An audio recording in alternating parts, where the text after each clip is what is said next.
Metals and non-metal, lesson 4. Today we are going to study chemical properties of metals and non-metals. Chemical properties of metals and non-metals. Let us start with the first chemical property, that is reaction of metals with oxygen. You are familiar with the phenomenon of rusting of iron. Try to recall the reaction by which rust is formed. You have also performed in class 7th an activity of burning magnesium ribbon in air.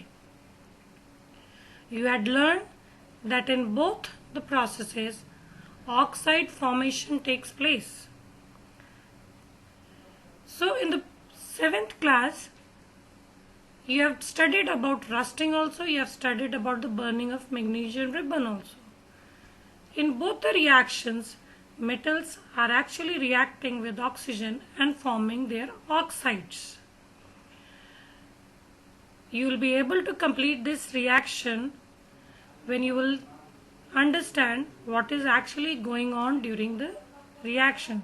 So let us watch what is going on during the reaction of magnesium and oxygen and what is going on when iron reacts with oxygen and water.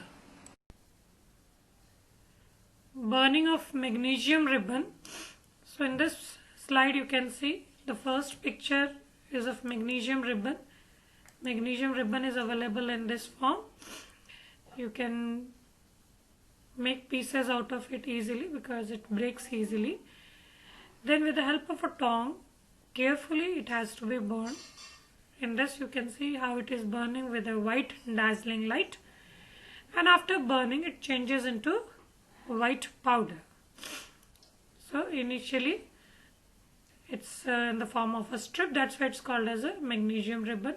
So this 3 stages are showing the burning of magnesium ribbon, and here you can see the chemical reaction that is taking place has been written in the form of a chemical equation. Magnesium combining with oxygen changing into magnesium oxide. So here you can see that metals reacts with oxygen and forms their oxides which are basic in nature. Now let us talk about rusting of iron. In this slide you can easily compare the 2 pics showing the condition before rusting and after rusting. So in this picture you can see that the iron is in a good condition, but when I say it's exposed to moist air, it slowly and slowly changes into this form. So in this you can clearly see that rusting of iron has taken place, and rusting of iron when takes place has to be written in the form of a chemical equation. Iron combining with oxygen present in air, water vapors present in air, and changing into ferric oxide having variable molecule of waters along with that. So we call it as a hydrated ferric oxide. So this formula is actually representing the rust. That's why in the bracket is 3 is written rust. So you can be asked what is rusting, you can be asked the formula of rust, and you can be asked the chemical equation of rusting. So we have done 2 metals. One was magnesium which was combining with oxygen, and then we have done iron combining with oxygen. In this picture also you can easily compare the 2 situations. In one you can see that how bright the chain is looking before rusting, and after rusting you can see how dull it is looking, and the brownish color is showing that the rusting process had taken place, which makes the iron object weaker. Just like iron, copper also reacts with oxygen. When copper vessel is exposed to moist air for a long time, it acquires a dull green coating. The green material is a mixture of copper hydroxide and copper carbonate.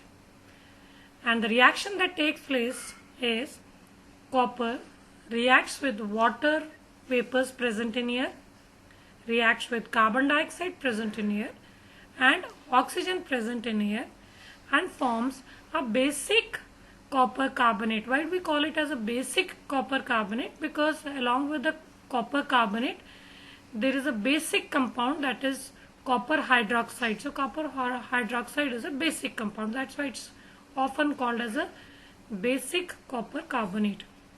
So in the picture also you can see that there is a green coating on the copper pipe. So whenever these type of reaction takes place, they make the surface of the metal dull. So they are undesirable process. We never want that these type of corrosion take place.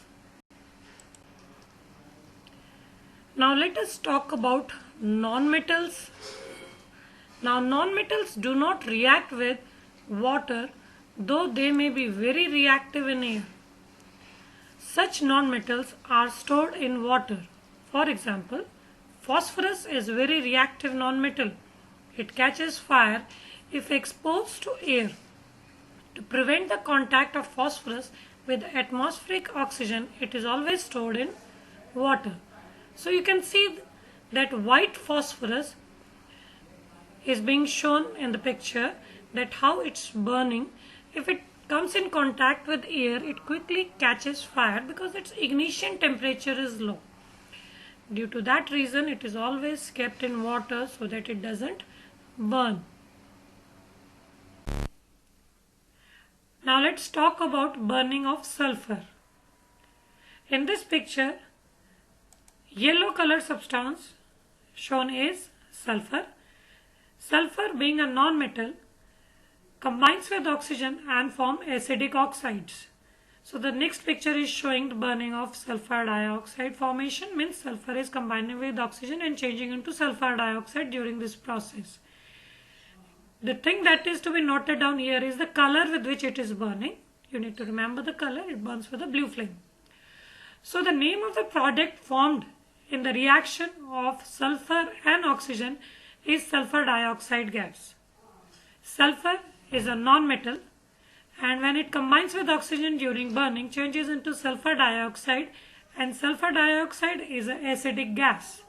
All the non-metals forms acidic gases. When sulfur dioxide is dissolved in water, sulfurous acid is formed.